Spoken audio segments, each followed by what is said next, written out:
Good afternoon, everyone, and welcome to this session on scaling up and scaling deep, addressing the mental health and psychosocial support needs of people in humanitarian settings.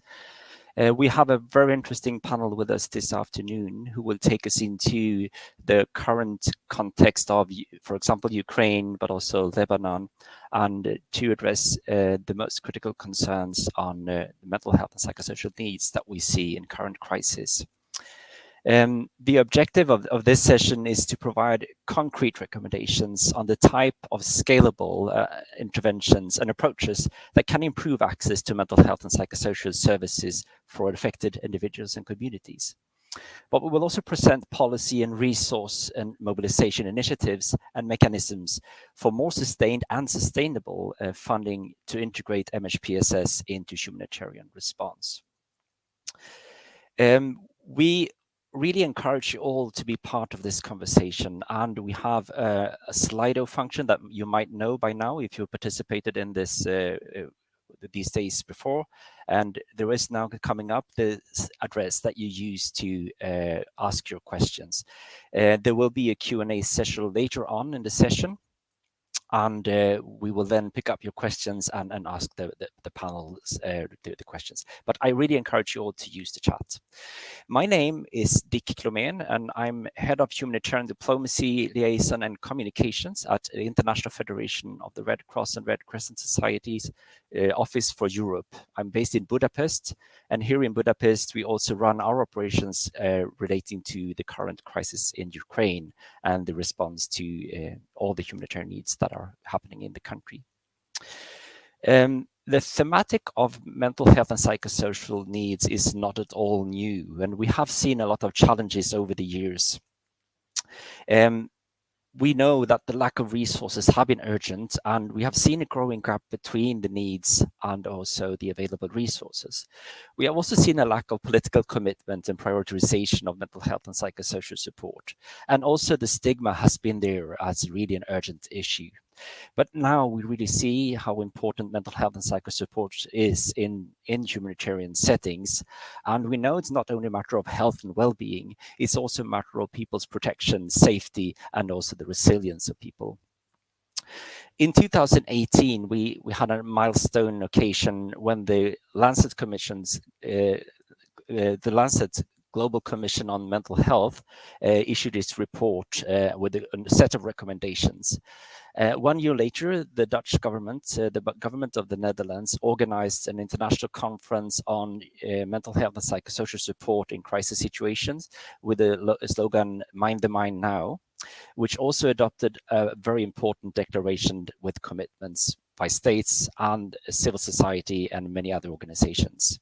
In December 2019, the International Conference of the Red Cross and Red Crescent adopted a resolution together with states on addressing the mental health and psychosocial needs of people affected by armed conflict, natural disasters, and other emergencies.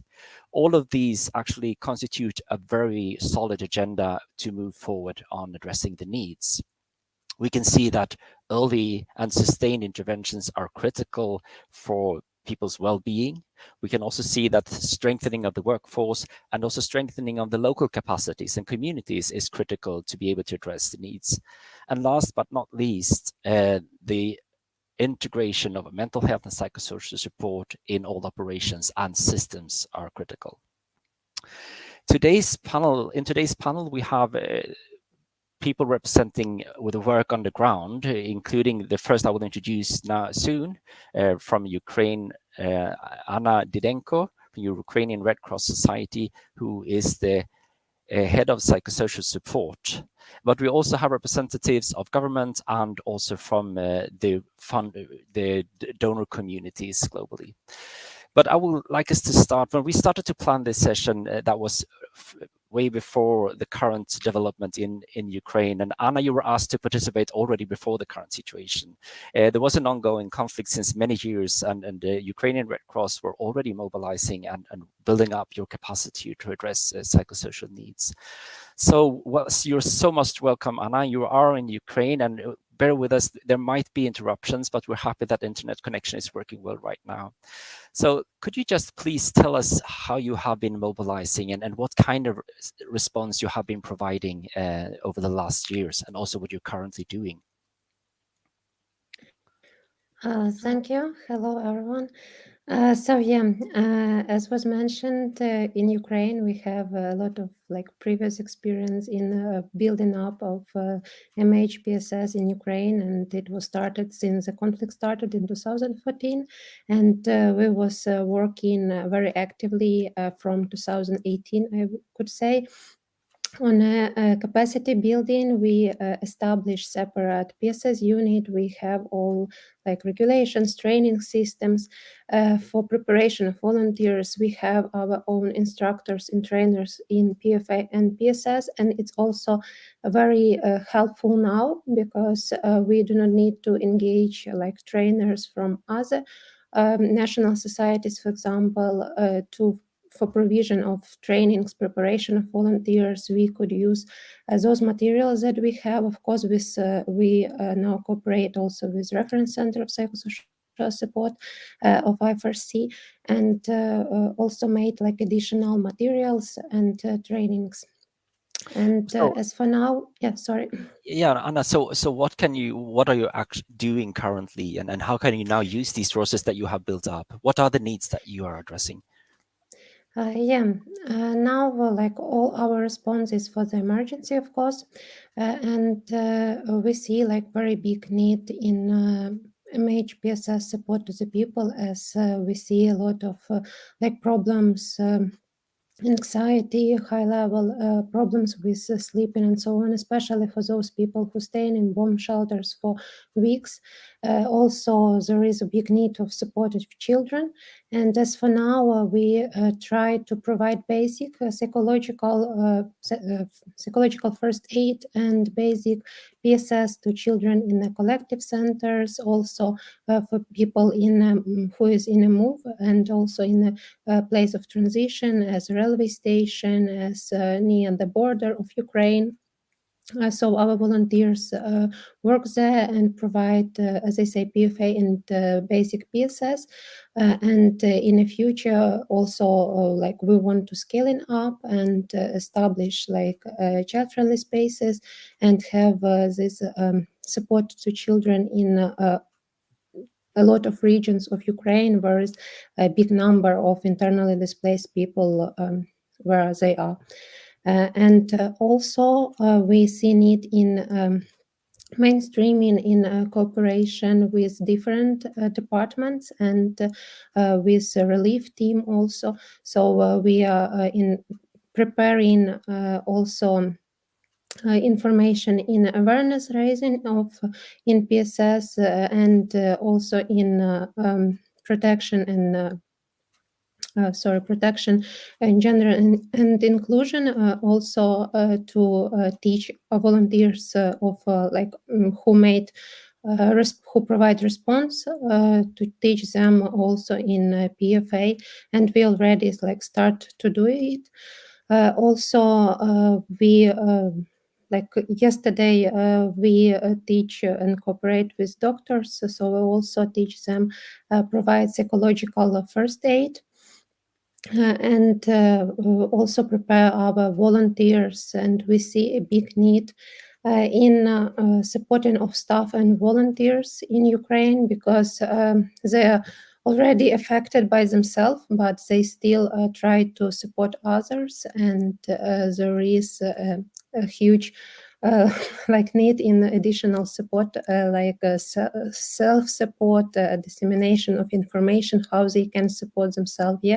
Built-in of some structure of how whole support system in emergency should look like. Also teach them in self-care and psychological first aid, as also build their capacity to provide such kind of support to people, and we have a lot of requests for this right now. Can I ask you, yeah, Anna, of course. what is currently your main challenges in this early stage, or after 4 weeks tomorrow of active conflict and hostilities? The main challenges is to prepare like the whole teams in different regions who are able to provide support, especially in the sphere of MHPSS, because for example before this escalation, this not escalation, this like completely insane situation that started. We was operating very actively in east part of Ukraine because there was a bigger need. There was our like most IDPs and like who was affected by the conflict till that period of time. So now in west part of Ukraine there is like most of the IDPs, and in these regions like we do not have a lot of activities previously. So now we are looking for and building of volunteer teams, preparation of them, like to provide such kind of support. And like it is a challenge because we need like we need to spend more time in order to like be able to react in the west part of Ukraine, as I say, and also to engage volunteers, but also to engage and train all of these volunteers. And of course, in order to provide support to like more than 6 million IDPs, you need, of course, a lot of people who are able to do it. You need to manage them. And it's also a challenge because volunteers management, and especially, as I say, like if you need a lot of volunteers, it's also very challenging right now. But speaking about interest to MHPSS, I would say sorry. Okay.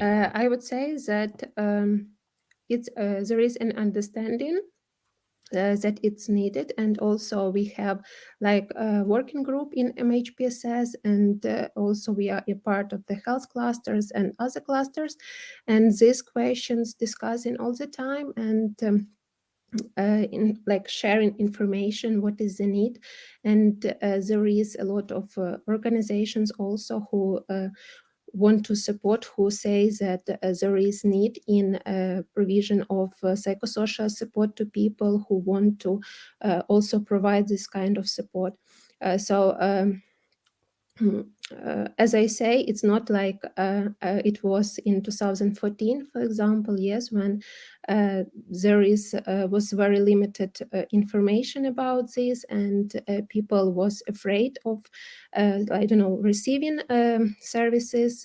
Still, situation like we see that, of course, no, not a lot of people want to speak with psychologists, but a lot of people are aware that they need psychosocial support. And also we have a lot of requests for educational materials, for psychoeducational materials on stress, how to support children, especially how to support yourself, what to do during such kind of situation, how you can manage them. So as I say, there is a big interest to MHPSS services, and of course it's very good, and it's very needed right now. And I think in the future, where situation, I hope, will be stable, we will see more even needs in such kind of services. And of course, especially for those who are in very hard places right now. Thank you so much, Anna, for sharing these experiences, and you are working together with many partners, and one of them is the Swedish Red Cross, and with whom you were working with before this the more recent part of the conflict broke out. So I'd like to introduce also with us now Maite Samakona Aguirre from the Swedish Red Cross, who is a senior policy advisor in the Health and Care Department, who will take us a little bit into the cooperation that the Swedish Red Cross also has with the International Committee of the Red Cross with regard to the impact of the conflict in eastern Ukraine. It started, and so please, Maite and Anna, please remain with us and see whether you would like to add something to what Maite is telling us. So please, Maite, share with us what you're seeing right now and the experience that you have from this cooperation.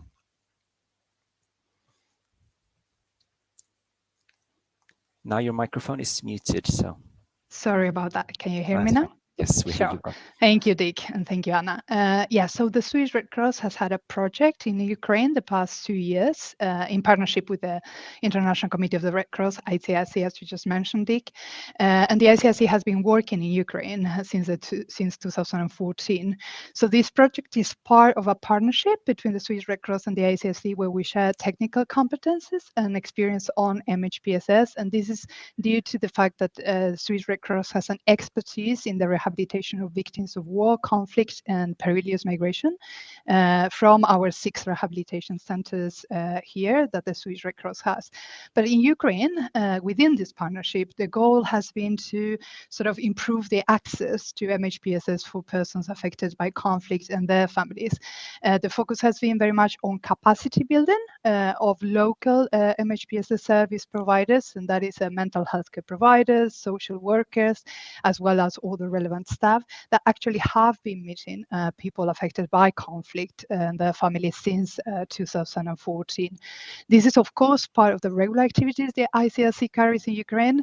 However, the project is on hold now for obvious reasons, since the focus is in the emergency response, where the ICRC is working closely with colleagues at the Ukrainian Red Cross to respond to the humanitarian needs now. And this response sort of ranges from obviously emergency assistance like food and water and other essential items to support to hospitals and primary healthcare facilities, and to help families that have been separated by conflict to reconnect. However, I would really very much like to mention that MHPSS is one of the 4 pillars of the ICRC Ukraine emergency health response at the moment. The ICRC has 13 MHPSS staff working on Ukraine at the moment, and they're focusing mainly on integrating MHPSS support into the health facilities, such as hospitals and primary healthcare clinics, but also into the mobile health teams. And the ICRC is also supporting the Ukrainian Red Cross with the psychosocial support hotline that has been just mentioned, and also to support staff and volunteers and their mental health and psychosocial well-being now that they're able to continue responding to the needs of affected people. And the ICRC is finally just wanted to mention looking into or considering their role in the neighboring countries. So, for instance, I think it was mentioned Moldova and Slovakia, to try to see whether they could support the psychological and psychiatric care layers. But if I go back a little bit to our partnership and our project, DIG, if I may, I think that it's important what we have learned from those previous years is that, of course, not everyone will end up traumatized from a conflict. We know that people can show great resilience in this crisis, and that's what we are trying to have MHPSS interventions to sort of support and strengthen that resilience. But we also know that conflict can have a detrimental effect on the mental health and well-being of people that have been exposed to it. And this project in Ukraine really has shown us, at least to us as the Swedish Red Cross, the kind of MHPSS needs that arise during a conflict. And the factors that really impact that. We've seen the impact that adverse experiences in conflict can have on people. Also, the socioeconomic stresses linked to it, the loss of livelihood, etc., family separation. We've seen also the limited access to assistance and basic services such as health, and the gaps there in MHPSS provision that were there already. And of course, the loss of support to social systems, something that we also see right now. So all that knowledge is being there from before this current conflict. And so obviously, this shows us that mental health and psychosocial well-being is not only a health issue. And I think that it's been increasingly seen, and I hope more addressed as a societal matter, something that can have long-term consequences, not only for individuals, but also for communities and societies. And we've seen that it affects peace. And at first, it really has an effect on the stability and prosperity for countries. And I don't know, I would also say that this is very much so when these MHPSS needs are not met. So that is why, as Anna and colleagues from the Ukrainian Red Cross have mentioned, that it's really important that we have early and sustained interventions during the emergency phase, because these are going to be crucial to sort of mitigate the psychosocial effects and the negative loan effects that I just mentioned that we have seen prior to this conflict, but also to sort of identify and refer the people that would have more specialized needs for more specialized care now, but also in the aftermath. And although I know that we are very much in an emergency phase, and very rightly so, of course, we really need to think about the long-term sustainability of these types of interventions that we just talked about now. And this is where system strengthening comes into place. We need to think about MHPSS services being integrated into the national health architecture, because this is going to be really crucial to ensure that these services are provided, but that also people have effective access to them. And here, yeah, go ahead. I think we will come back also to what we see is needed for the future, and I would like to invite Anna maybe just to comment on what Maite is saying about the impact also of the previous situation and on the current situation, and how the general the needs have changed, or if there's anything you would like to add to what Maite is saying with regard to what types of needs you see. Yeah, I agree, like with everything that Mata already mentioned, and like previously it was like a scaling of this.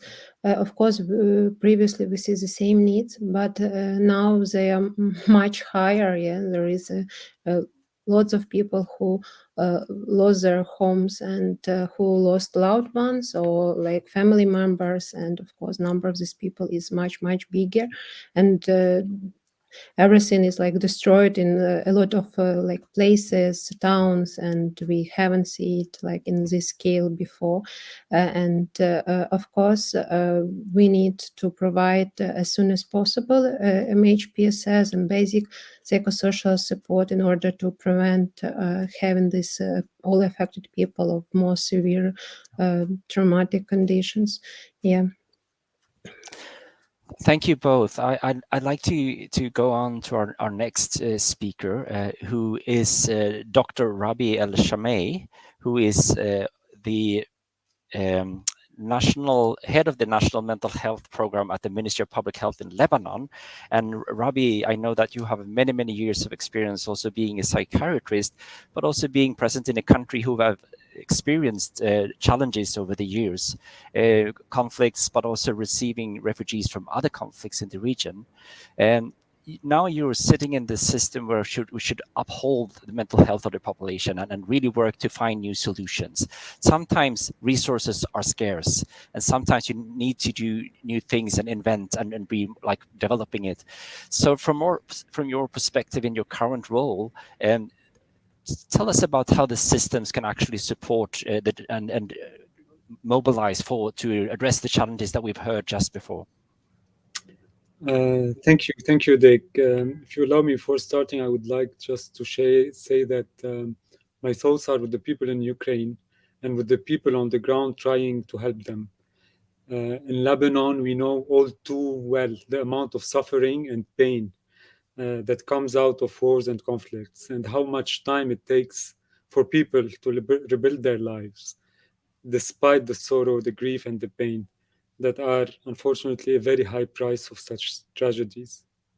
I know from colleagues on the ground in the Ukraine response, and as we've heard from Maite and Anna, that MHPSS response is already in place for persons affected in the crisis in Ukraine. And I think as a global community, we've come far.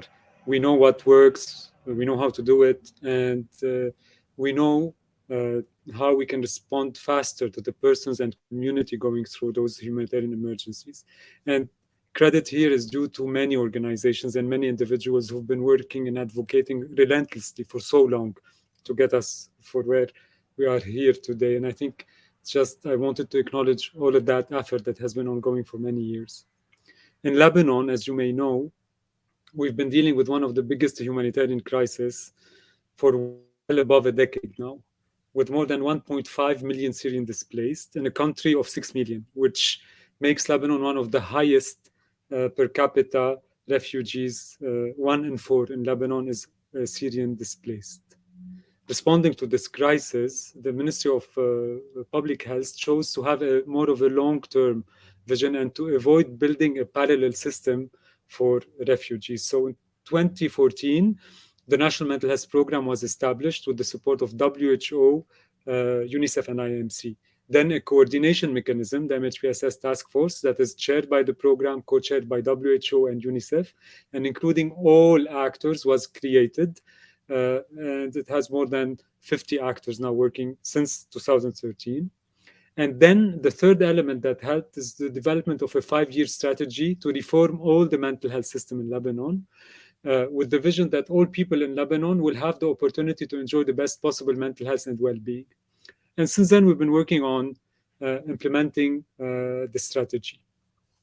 3 years ago, however, as you may know as well, things got really in a downhill spiral in Lebanon. So it started with a political deadlock, end of 2019, then the COVID pandemic, then one of the biggest non-nuclear explosions in history that shook Beirut and decimated half of the city, killed more than 200 people, injured more than 6,000 persons. And then after that, a huge, unprecedented economic crisis that is still ongoing.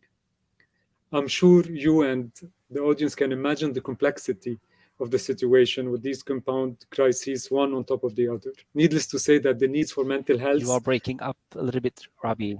We have difficulties hearing you. Can you hear me? Hello? Sorry. Can you hear me? We have problems with the connections. Rabi? Mighty is hearing me. I think it's you, Dick, apparently. Everyone is hearing me, it seems. Is it? Oh, is it my side? It's on your side. Ah, okay, sorry. So, please continue. Thank you. So, with all those crises, the mental health of people have severely deteriorated. Of course, I mean, it goes without saying that it's key to address the root causes, starting from the political deadlock to the economic crisis, passing through the importance of uncovering the truth and making sure justice is served for the Beirut explosion. In addition to this, it's really important to attend to the suffering of the individuals and to ensure that persons in need of MHPSS services have access to these services in a dignified manner. With our partners, we were able to quickly develop and implement comprehensive MHPSS action plans for COVID and for the Beirut port explosion. And why were we able to respond in a timely manner, even if we were not able to respond to all the needs, given how big they were? I believe 3 main factors played a big role. 1, having existing global tools and guidance available, which we didn't have a decade ago. 2, having already been working in a collaborative governance model for a few years with all actors, so the network of partnership was already in place. It made it easier to mobilize resources and clearer to know what to do. 3rd is having the National Mental Health Program, and may I say here, its competent team as the governing body for mental health in the Ministry of Public Health, with a legitimate leadership to convene actors around a unified vision, played and is still playing a core role in advancing MHPSS in Lebanon and in supporting and building back better mental health system for all people living in Lebanon. Thank you. Thank you so much. Can I just ask you a follow-up question directly? So I know that you have been working for many, many years, as you said, but what have been the main challenges in coming this far, and how did you overcome these challenges? So I think mental health, as the case in a lot of developed countries, was not a priority. So just making the case for mental health initially was an issue. Second, working on integrating mental health in a system that is fragmented, so you're facing system-level challenges, is another difficult. And the third one actually was securing funding for this governing entity, because donors in general are more interested in project and services. But if you look at a beautiful building, everyone is more interested in the facade. No one is really interested in the backbone and structures of the building. And I think, in a way, the program is this backbone that is holding the response together. We're not shiny, we're not sexy, but we're needed. And I think things are evolving in that sense. And here I would like to give credit for the French Agency for Development for supporting the program, and also for the Dutch Foreign Ministry for the support after Beirut blast explosion. I think donors are really getting more and more convinced about the importance of supporting the systems in place and not just project and building parallel systems. Thank you so much. And this was a very good bridge over to the next speaker, who is Renette van der Waals, who is the coordinator for mental health and psychosocial support in crisis situations of the Government and Foreign Ministry of the Netherlands. So welcome, Renette. And here we are really seeing what also I would say that is significant for the Netherlands government and your foreign ministry is as a very proactive EU member who is really engaged in pushing the agenda forward. And could you just please tell us a little bit more what was the background of this engagement, and what are your strategies to mobilize this political engagement, but also funding, which is so critical, as Dr. Rabi is telling us? Now your microphone is off.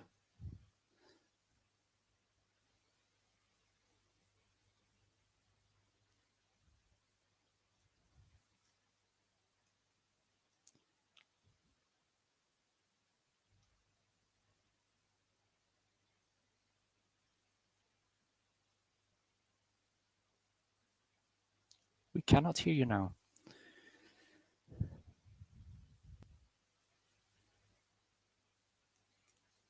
So we give it a second, or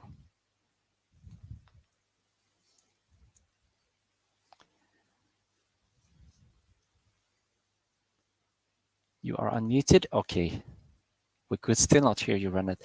So maybe we could try to solve the problem, and we can, and I will just then move on to our next speaker, who is also representing one of the major donors, which is the Lego Foundation, and Anita Anastasio, who is director for the Lego Foundation's Refugee Early Childhood Initiative.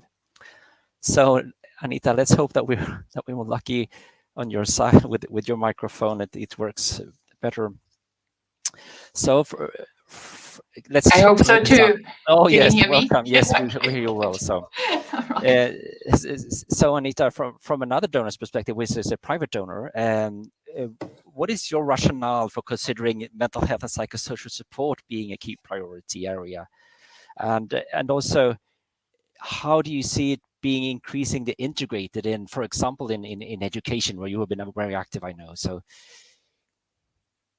Thank you, Dick, and colleagues from the Danish Red Cross and the Swedish Red Cross who organized this talk to invite us to a topic that's dear to our heart, though it may not be as visible at first. I'd like to share my sentiments as well with the people in the Ukraine and Lebanon, as well as those affected by crises that are often forgotten, the Yemens, the Chads, the Afghanistans, or Haiti. Let me start by introducing who we are and what we do. We are a corporate foundation that owns 25% of the Lego Group, who's the toy maker, right? Who's the maker of the bricks. We aim to see impacts on children starting right from birth, their growth, development, learning, and resilience. Our mission is to inspire and develop the builders of tomorrow, and we believe learning through play is the best approach to inspire children's curiosity, creativity, and lifelong learning mentality and holistic skills development that strengthens their resilience and serves them and their communities and societies through a lifetime. Our partnership with governments, the UN, NGOs, academics, and others reach children of all ages in stable and countries affected by conflict.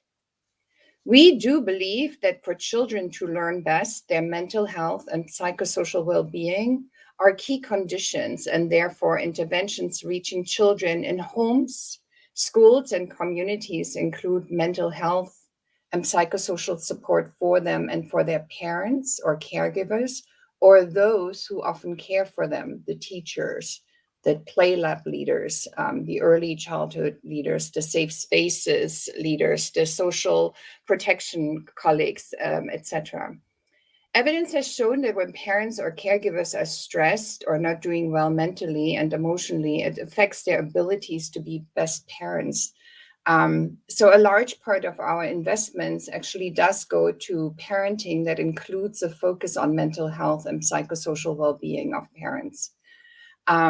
It also includes a focus on the interactive engagement with their babies, toddlers, or children. Evidence also shows that children who are doing well mentally and psychologically will be more ready to learn new educational content. They'll be calm, be able to focus, and therefore learn better. In emergency situation, education starting from birth is a major factor in the mental and physical protection of children. And they can be, which is great, a key psychosocial intervention. If properly delivered, formal and informal education spaces can offer learners a safe, stable environment in the midst of crisis and help restore a sense of normality, dignity, and hope by providing both routine, structured, supportive activities that help children's cognitive, social, and emotional skills. The foundation believes that using play, in particular learning through play as an approach, helps children relieve stress, and not just children, also their parents, right? If they play together, that really helps also parents to relax, laugh, and have fun. It's also a way of children and parents to process their emotions and process potential difficult things they've experienced. So for us, what's important is that it's a prerequisite and foundational and a critical area that children need support so they can actually thrive and actually learn in settings in schools when they return. That's what I would say of why we invest in playful learning as well, and playful learning including what we often term as mental health and psychosocial support, but also social emotional learning. Okay. Can I just ask, is mental health and psychosocial support coming up as a higher priority than it was before, or has it always been a priority for the LEGO Foundation? It has, insofar as we have primarily funded, or have investments in humanitarian crisis, it's been a larger piece. But of course, the pandemic has shown that is not just necessary. It has shown that we need to do that in all settings, or it's becoming a bigger issue, in settings of isolations and so on and so forth. So it has become a bigger priority for us, but it's a focus primarily in humanitarian settings because we see that the risk and also the pandemic higher. is still an ongoing situation for many countries and also in Europe. And I think it's critical that we should talk about crises that are ongoing. And maybe I would try. We try to invite again Renate van der Wals. Do you hear me? It does not look like it. Yes, I see that others do hear me. So, Renate, yes. can you hear me? Yeah, I can hear you, and I think others can hear me. So, and apologies. I wanted to start. Good. So please, Renate, just. Yeah. I wanted to start by really paying my respect to the people that are working in Ukraine and that are on this call, but also Dr. Rabi working in the field in very difficult circumstances often. The Netherlands government has indeed put MHPSS as an element which needs to be integrated in any crisis response high on the agenda since a number of years now, and we think it's a no-brainer. First of all, it's so important to be for the dignity of persons affected, persons and communities affected. They need to be approached as individuals, as individual communities and individual persons with their personal needs. But also, we very much want people that are affected by emergencies to help them to cope, to enable them to cope and to recover, to react to what's happening to them and to find solutions or to cope. And that is that is really what I was calling a no-brainer earlier. That is so important that we have diplomatically, politically pushed for the integration of MHPSS into any crisis response, not as something separate, because then it tends to be forgotten because there is a stigma or it is perceived as something very difficult to address. And then as an afterthought, additional funding has to be found, which is very difficult and nearly impossible. So really the integration from the very start, also when doing, for example, needs assessments or context crisis analysis, this needs to be taken along. And I think that was also mentioned by Maite, for example, earlier. And I think the Red Cross with its work, the Red Cross and Red Crescent movement with its work since especially 2019 and the resolution which was adopted on this has been doing good work on this, also in improving the preparedness for this, because you cannot set up MHPSS capacity in the midst of a crisis. So the preparedness is very important. And indeed, Anna, I was happy to hear you say that the understanding of how much this is needed has grown. And that is something that we have also seen. And for example, in the current appeals, the appeals for crisis response to Ukraine and neighboring countries, MHPSS has been explicitly mentioned in those appeals, which means that all the contributions that go in response to those appeals can also be used for funding for MHPSS inclusive responses, whilst if it were not mentioned in those overarching documents, often for those that are doing the work in the field, it would be very difficult to get this kind of funding. So this is really one of the things that the Netherlands is trying to promote, that on the one hand, in those overarching documents, MHPSS, the need for psychosocial care, the support is explicitly mentioned. And then at the same time, of course, working at a local level to try to increase the recognition of the need and the recognition of the possibility to respond to this.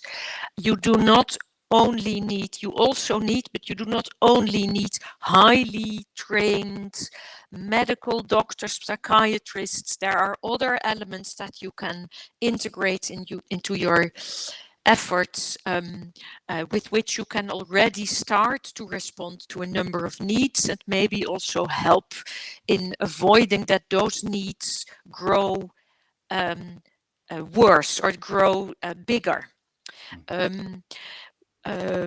What the Netherlands has done is apart from always pleading for that integration all over, in all funding, in all appeals, in all programming, also we've developed, or we supported, a couple of facilitating instruments, and one of those is the development of a minimum services package, which would serve as a kind of a catalogue of which elements in a contextualized way can be and should be integrated in crisis response, which really should help those that are sitting in the midst of a crisis in integrating MHPSS in their work. And another element is a search mechanism through which cooperating humanitarian organizations can apply for for expertise, for an expert to be seconded to them to help in the coordination between those different organizations and between different clusters to actually integrate MHPSS in their response. And since the start of the current Ukraine crisis, 3 of such experts have been seconded and are now working in neighboring countries to Ukraine. I think WHO has also seconded a couple of these kind of experts who again facilitate the actual work done by humanitarian organizations. More capacity is needed. I'm nearly finished. More capacity is needed, which also very much has our attention. Talking about how to make sure that the world has sufficient capacity in the longer term also to the growing needs, because there's a growing recognition. So it is increasingly also there is a response to the demand is required, and expertise for that is required. But there are also growing needs. That's the fact. How can we increase our capacity, our joint capacity to respond to that? I very much hope and trust that that will also be on the agenda of the forthcoming 4th, I think, International Global Mental Health Summit in Italy, which will focus on, among others, on capacity, on skills for mental health in general, but also in crisis situations. Thanks, Renate. I'd like to invite the others to join you now, and we would like also to invite the audience. I hear that it's my internet connection which is actually disrupting, and I'm so sorry for this. I'm in a large capital with good infrastructure, but I'm more importantly is that Anna is still online, and Anita and Maite, and also Dr. Rabi. I don't know whether you are still with us somewhere. Yes, I'm here. And I could and please post your questions in Slido, and we will ask them directly to the panel.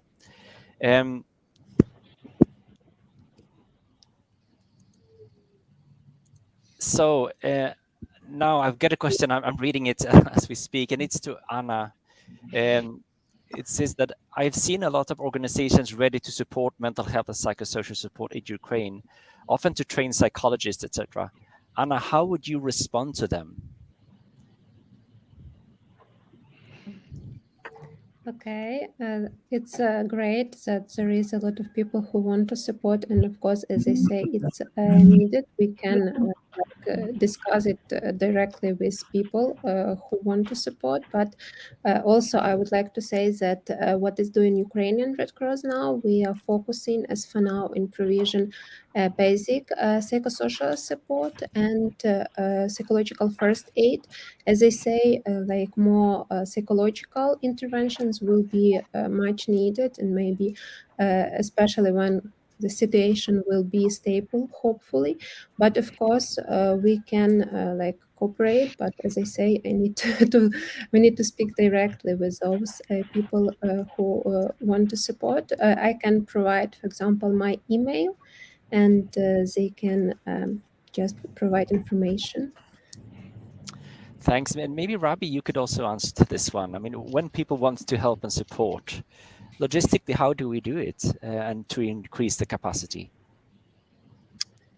I think it's really important to have systems and networks and structure able to take the support, or else it will be parallel vertical programming that will fall apart afterwards. And I know my own biases speaking from the place I sit in, but also in other lives I've been a consultant and I've worked in other humanitarian crises as well. I think more often than not, the local governments are not involved in the response as they should be. And they're not necessarily always given the role that they can have, or supported by the technical expertise and by the funding to be able to have that role. So, for example, one way of responding from the MHPSS perspective would be to really support the local authorities within Ukraine, but also within the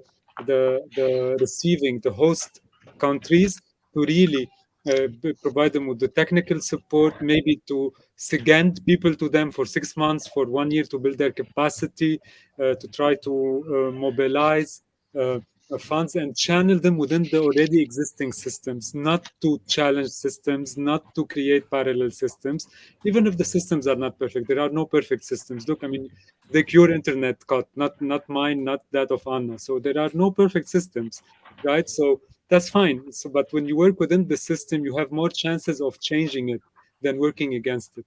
So that would be my main message.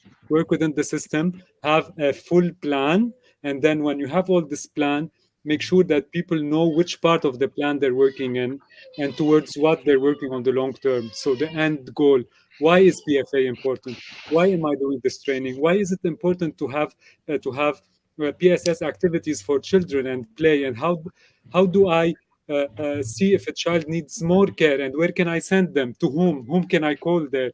So have all this build up, and then like a puzzle, actually, like a Lego, and then put the different organizations and the different resources and the different expertise to have a full picture. That would be my lesson from the work we're doing in Lebanon. Thank you. Many of you have talked about the need, and the part of the success is well preparation, and it's to prepare for the future. And some of you also mentioned the long-term impact of mental health on the current crisis, and we could see symptoms reoccurring after many, many years. And so how can we prepare for that? And what can we do to make sure that we are well vested for the future needs on the current crisis, including the COVID-19 pandemic's long-term impacts? Who would dare to talk about this, maybe from a resource mobilization perspective, so we have the right interventions in the right time?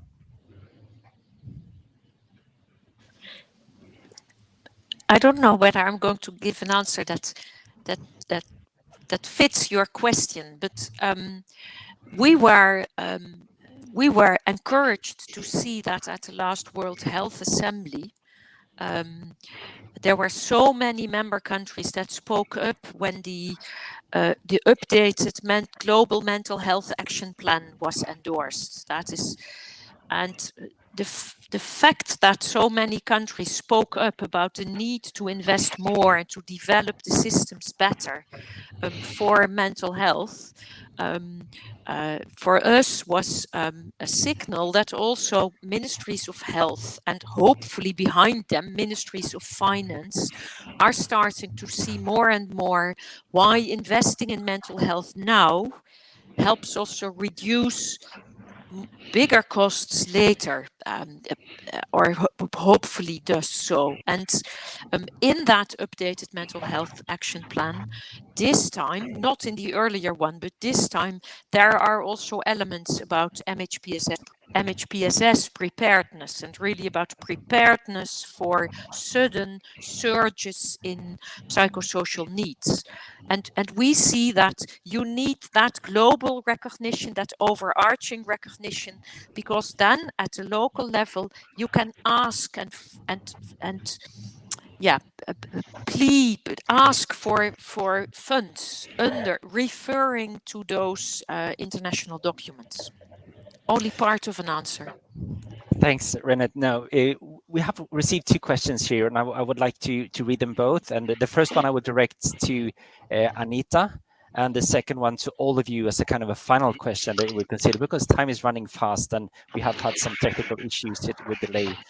So for Anita, the first one is, what are current examples from donor community that support mental health and psychosocial and social emotional learning? How is playful learning connected to these examples? Yeah, I mean, I'm going to just give you a few examples from the types of work that we have funded, whether it was during the pandemic or before. When I think of Lebanon and the Middle East, I think a nice example that, again, I think we don't make explicit mental health and psychosocial support is Ahlan Simsim, the children's show that's running throughout the Middle East, right? We've been supporting that show. And part of it is really, it's about thinking about inclusion and who lives in the Middle East, who's there, who is, in Jordan, Lebanon, and so on and so forth. And helping children and their parents to deal with mental health problems, for example. If I say problems, right? They learn how to regulate their emotions. They learn how to, right, through that show. It's not explicit, and I think that's something, right? Like, it's not there. We don't talk about it as much as, but it's definitely a part of social emotional learning, is regulating your emotion. It's how do I socially interact with someone, right? So that's one very clear example, just in a children's television show. Another example is in Bangladesh, where during the pandemic, when families in the refugee camps had to isolate and social distance, one of our partners, BRAC, started calling parents, right? Because we lost track. We couldn't get the kids together, et cetera, et cetera. And soon they realized in these telephone conversations with parents, primarily mothers, but also fathers, they needed an outlet. And what we realized very quickly is, and our partners realized very quickly, is that the mental health psychosocial support was so much more needed than potentially talking about how you can interact with your children, et cetera, et cetera. So it was really like very quickly realizing that instead of a 30-minute telephone conversation with a parent focusing on the interaction with your children, it was letting the parent talk about what it means to be at home and have to look after children and during a pandemic. So just some examples. Again, we don't make that explicit necessarily, but how we integrate. Thanks so much. We are running out of time, but I would like to just ask a final question, maybe to Anna and Maite. Of the specific examples how mental health and psychosocial support can best be integrated into the work. What are the keys to integration or good integration of MHPSS into humanitarian work? Yes, I can answer. And what we see in Ukraine is that we need to prepare, train a lot of people, especially those who are directly involved into the emergency responses and who directly work with people in the all emergencies, and train volunteers who are working with people in collective centers in all other places, and also provide support to the volunteers, as well as not only prepare but and support them during their work after they are done all of the work. Yes, so I think it's how it can work, even if you do not have a separate MHPSS activities, but at least you have this training and preparation of those people who are involved with the responses. It also will help to at least provide basic level of psychological first aid, of meeting of basic psychosocial needs to the people. Yeah. Thank you so much, Anna and Maite. I don't know whether you want to add something here. No, I think that Anna and the rest have covered it. I would just maybe add to sort of try to integrate it in the already existing facilities that and that are working like hospitals and primary healthcare clinics, etc., where people come and seek help for weapons and other things, and that could be integrated there. There's some basic provision of MHPSS, and I can only, and the same for mobile health teams, etc. But I can only stress what Anna said, that one aspect that gets forgotten in all this is, the support to the staff and the volunteers that are there, and that also need support to be able to respond to the needs, and that often gets neglected in budget lines and appeals. So that I think is really important to help the helpers, that we remember that. Thank you so much, all of you. And just to summarize a few key points from what I've heard you talking about, also building on your words, Rabi, on the recommendations forward. But I can think that the change you are describing is an increased political commitment, but also increased understanding of mental health and psychosocial support as critical for all response. But also, as Rabi, you were mentioning the preparedness, but all of you were mentioning the preparedness. Preparedness is the solution to good response when the emergency happens. Secondly, also the collective model, the collectiveness, working together and working more together and learning from each other. I find it's also extremely important. And then from a country and a domestic perspective, also to have the national systems in place and for governments to take their responsibilities and then work with civil society organizations and different actors to coordinate and work better together. And I think what we have seen also that we have come quite far when it comes to addressing the stigma, and also by just having this conversation, we are moving forward. And I'm so happy to see and hear all of you and the important work that you do, but also as many of you also been recalling other situations and the ongoing crisis in so many countries, and that we are here also in solidarity with those people who have been affected by emergencies and are currently suffering in other emergencies. So with those words, I would like to thank you all and also the audience for participating in this event, and we hope we will see you soon again on this important topic. Thank you.